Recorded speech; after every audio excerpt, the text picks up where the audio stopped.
Hey everyone, welcome back to Beyond the Block, the tutorial-based Let's Play series where I show you all the fundamentals of Minecraft while we also find some new friends. And I'm not talking about the chickens. God, we need a solution to these guys. We need a solution really bad, you guys. They are getting out of control. I wanna show you something. Watch this. Watch when I just walk by the fence. Look at the eggs. Look at all the eggs. It's ridiculous.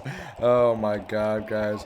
I think we need to come up with a more creative solution to getting rid of these guys, but as it sits now, I just keep chunking the eggs in there and they'll spawn more, and between that and the cows over there that I've been breeding consistently, we haven't had any problems with food whatsoever. If you recall in the last couple episodes, I went over to the village over there, right across the hills, in order to procure some emeralds for us. That way I could trade with the wandering trader wherever he is. I know he was just over here a second ago. But we got our spruce saplings for the very first time that away, and since then he has made a couple more stops by the house over here, and he actually last time offered me some dark oak saplings, something that we again really want, or I really want. So I think that I'm going to go ahead and introduce villagers this episode. So we're going to learn everything there is to villager trading and breeding for that matter. So I've gathered up a couple things here for us to experiment with, and this is not the full catalog of options you have for traders by any means, but this is going to get us well underway with our project here. So I went ahead and made a cartography table. All you'll need is some planks and some paper for that. A lectern, which we made before, but again, you'll just need some half slabs and a bookshelf. And then, of course, I made a couple composters as well. Very simple, planks and half slabs. So with these three items, these are actually considered workbenches for villagers, which they can utilize to make a workstation. So, with that, it'll transform, the composters will transform a villager into a farmer, the lectern into a librarian, and the cartography table into a cartographer. I also brought along some pumpkins, melons, some hay, and some beetroot to go ahead and trade with our farmer friend whenever we convert two of those guys. And then the paper is going to be tradable with cartographers as well as librarians. The big thing here, though, is the librarians because they're going to be able to sell us enchanted books. Now, that can come in real handy depending on what book you're getting. We are going to be looking for the mending book, though. Mending is probably the most sought after or highly sought after book in the entire game, due to the fact that any item that has mending on it, when you receive experience in the game, instead of it going directly down to your levels that you've gained, instead it will go to repairing the item with mending on it. So, with that in mind, if you have a full suit of armor, everything has mending on it. Anytime you're gaining experience, you're repairing your armor, and 9 times out of 10, you won't have any problems with keeping your armor completely full at max at all times just by doing normal everyday routines and chores. Now back over here at the village, you'll see that we've still got a couple of the farmer friends you can see with their hats on top of their head. That signals that they're a farmer. We've still got a couple of these guys left over from the last time we came over and traded with some of these guys for some emeralds. So I'm going to go ahead and see if we can get some trading going here. Now this guy has potatoes that he'll buy from us, and then he'll also sell me bread for some emeralds there. So I don't want the potato trade because we don't have any potatoes in our arsenal here. So I want to go ahead and break this, which is going to go ahead and remove his profession. Now, this will only work if you have not locked in the profession on your villager. So once you've actually traded with him at least once, it's going to lock him into those trades, and he will no longer be able to trade professions. So we'll see, we got a new candidate coming up here. Boom. All right. He went ahead and traded into a farmer, and now he's going to be able to buy wheat from us. Awesome. Which I brought hay, and we can go ahead and convert some of that hay over into wheat. Now you'll see that whenever I trade with him, it's going to increase his experience bar here for every time that I trade with him. And that is great. So we're going to want to keep trading with him. Let's see if we can just go ahead and convert a good amount of this stuff over. All right, and we'll round out the last little bit here. Great. So we've got 5 emeralds, and now we should get some particle effects around him. There we go. Which signals that he went ahead and ranked up. Additionally, the little bronze or silver badge on his belt there, on some of the models is a little difficult to see, but you'll see that it actually changes as well every time he levels up. So you can see the little emblem on his sash, or get in there and you'll see that now he offers a second set of trades. So we lucked out. We actually have a couple pumpkins that we can trade with him, and we can actually go ahead and do that. That's another emerald there. And if you want to, you can actually buy things from him, and that will also increase his experience. So if we wanted to purchase these apples here, that's also going to increase his experience bar. Now, since he's leveled up from a novice to an apprentice, he actually will not be able to gain as much experience from the wheat off of his level 1 trade as he previously did. So it's going to take a little bit more wheat to actually level him up than what it did before. But it's still going to go ahead and give him some of that experience. Now my next step is to go ahead and transform one of these guys into a cartographer and another one into our librarian. So I'm just going to go ahead and place the workstations out here, and naturally anybody in the vicinity that is unemployed will come over trying to seek a job.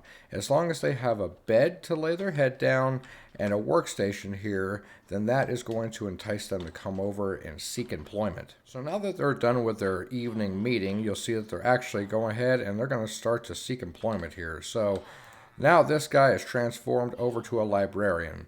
Now librarians, like I said before, are going to be the ones who we are going to be seeking the very most in the game. This is going to be probably the villager that you're going to be messing with the most inside of your games, because you'll see that he offered us a Frostwalker 2 enchantment book, which, that's good. That's not bad at all. Frostwalker's not a bad enchantment. However, if we break this time he'll gain Feather Falling 3 as a trade. So that is absolutely wonderful. As a matter of fact, Feather Falling is a really, really good enchantment. So we might end up trading with that guy, but you'll see that now we can actually take advantage of that and trade those books until we find one that we actually want. But remember, once you trade with him, that book is locked in. So you'll want to have a librarian eventually for all of the various types of enchantments that you want, whether that be something for your sword enchantments or mending, like I was saying, all that kind of good stuff. Now, I keep bringing up mending because of the reason that mending is not obtainable through an enchantment table, which we'll get into very soon, more than likely next episode. So I wanted to explain villagers to you guys first, though.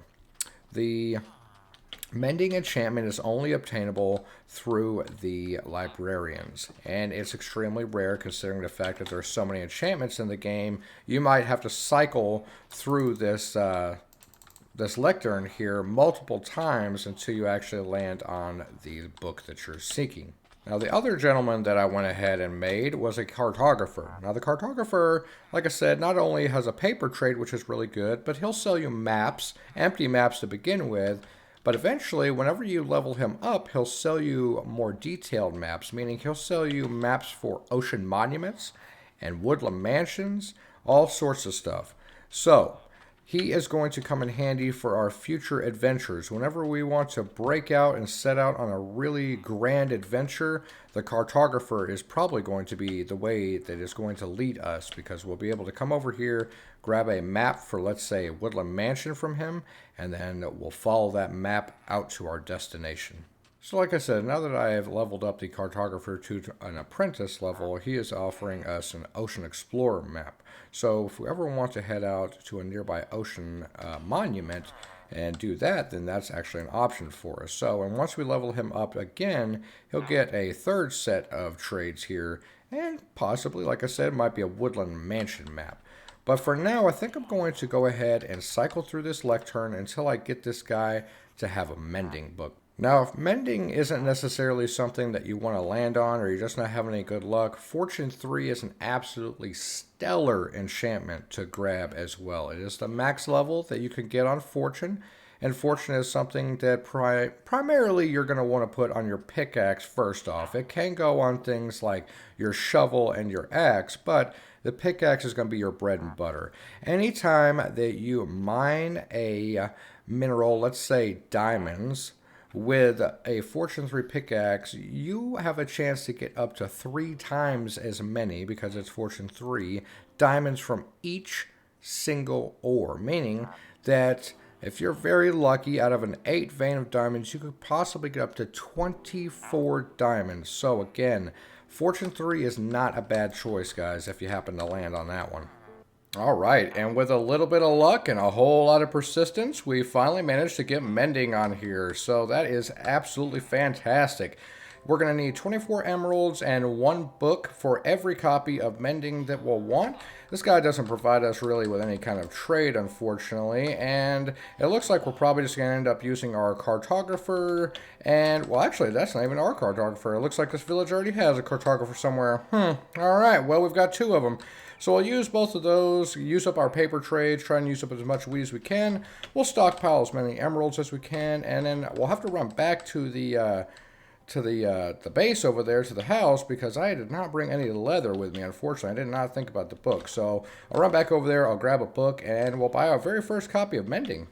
Alright, we have returned from a long travel. I went over there to the base again, like I said, gathered up a few things, managed to do some chores around the base, and gathered us up some stuff. Now you might be wondering, why am I holding like so many glass panes? Well, you see, cartographers will actually buy glass panes, and since I figured we are smack dab in the middle of a desert, what better source for emeralds than glass? So I'm gonna go ahead and trade as many of these things. Oh yes, let it rain. Let it rain emeralds on us, guys.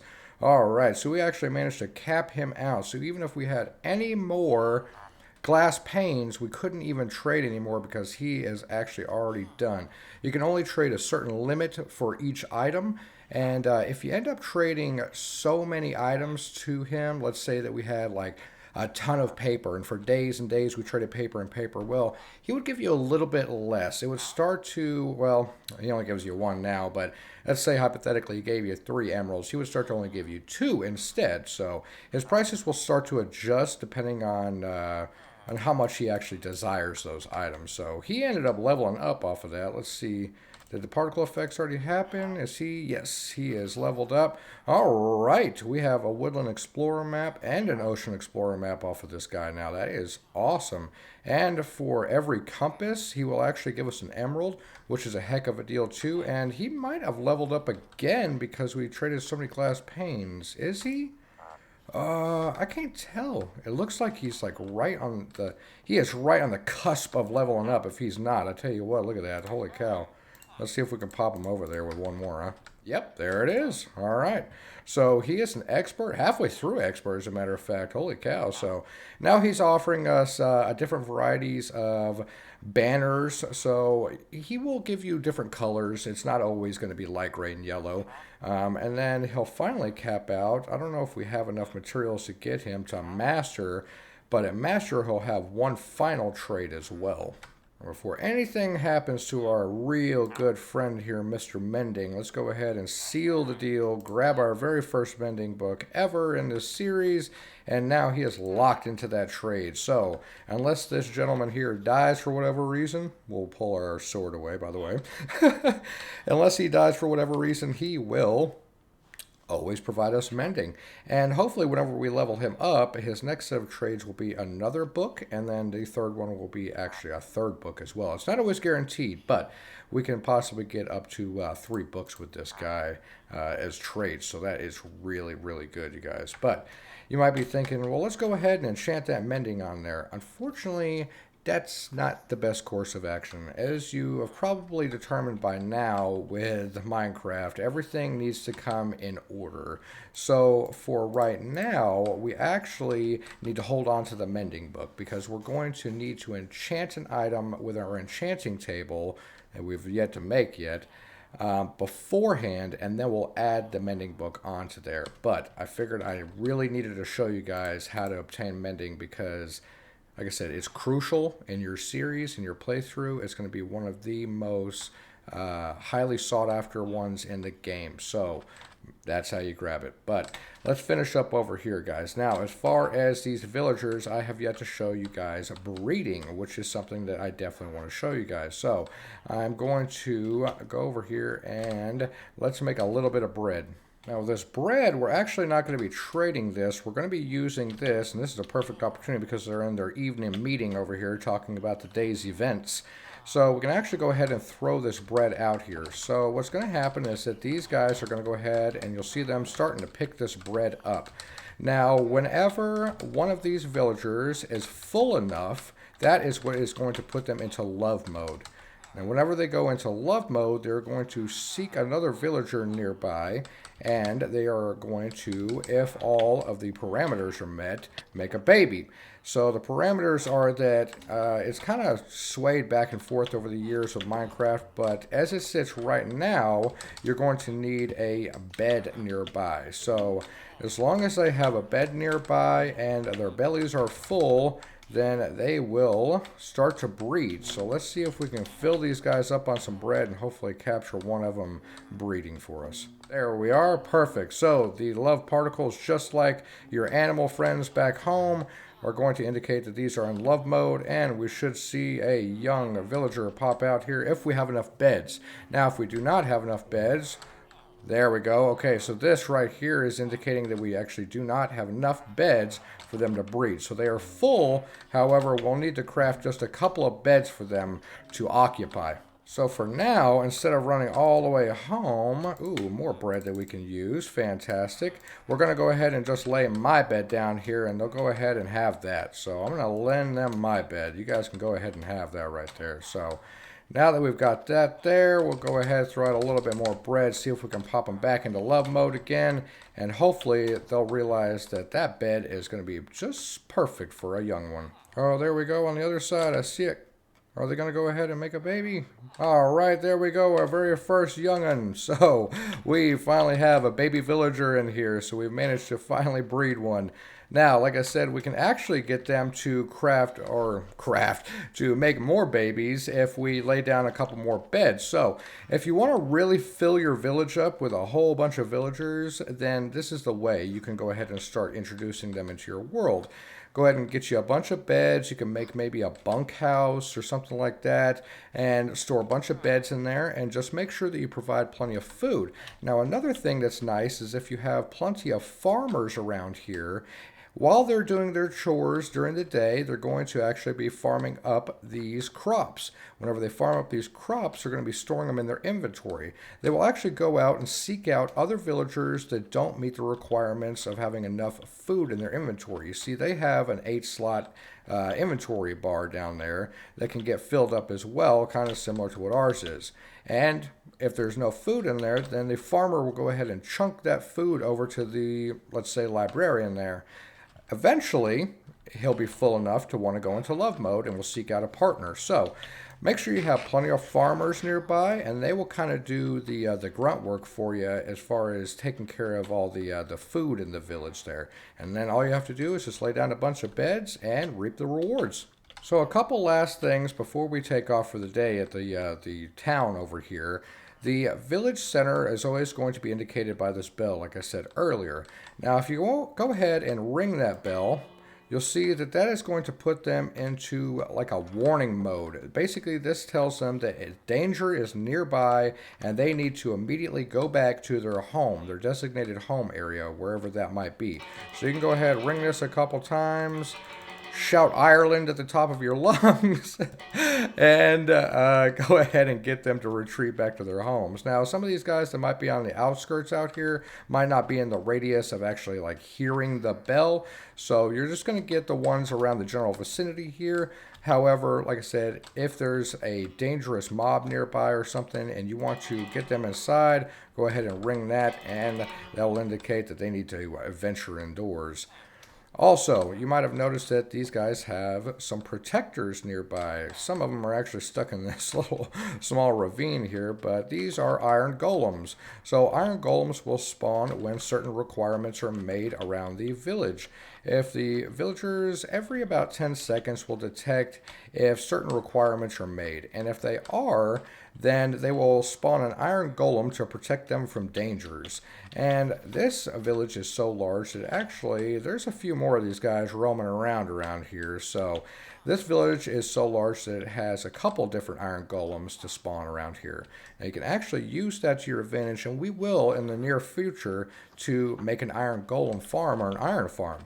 So with that in mind, you can actually have infinite iron without ever having to touch a pickaxe again, which is fantastic because when you kill these guys, they drop a couple iron bars on occasion. And just like iron golems, cats will spawn randomly around the village as well, as long as certain requirements are made. So as your village expands and grows in population, you'll start to notice a couple more varieties of cat breeds around as well.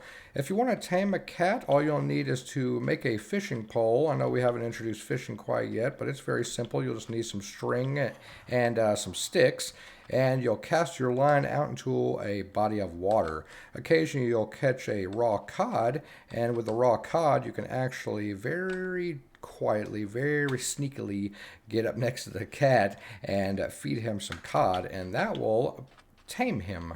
Now, with all those stats and figures and information rumbling around in your head now, hopefully that will help you to get your village up off the ground. Like I said, villagers are not very difficult to find. Usually they're in a close vicinity. You can actually just barely see our house way over there. Like I said, they're pretty close in the vicinity of where you spawn at most of the time. So as long as you branch out around your general area, you should come across these guys sooner than later. Now, one thing, final warning to keep in mind is that we've run into so many pillagers. Oh my gosh, we've run into so many pillagers. If you run into an abandonment and you have bad omen and you wander near one of these villagers, it will spawn a raid. A raid is multiple waves of very difficult enemies, including pillagers and other various mobs we haven't even discussed, yet alone seen. So you do not want to do that, guys. If you happen to get bad omen, stay away from the villagers, seriously. So go over there, drink you some milk, and then you can come back over here and meet up with your friends and hang out in the evening next to the bell and the well over there. Yeah, look at them. Look how much fun they're having. Now, I know this wasn't a really long episode, probably one of the shortest episodes I've filmed to date so far, but I wanted to do a short introduction into villagers and villages and a little bit of breeding and trading. So hopefully you got a little bit of information out of this episode, and this is just laying the groundwork for future episodes for us. Like I said, I didn't want to delve into all the intricacies because if we did every single thing that we could possibly do with villagers in this episode, it would last either too long or it would be way too convoluted. So I wanted to give you guys the very first touch of what you should be probably doing with your villagers, guys.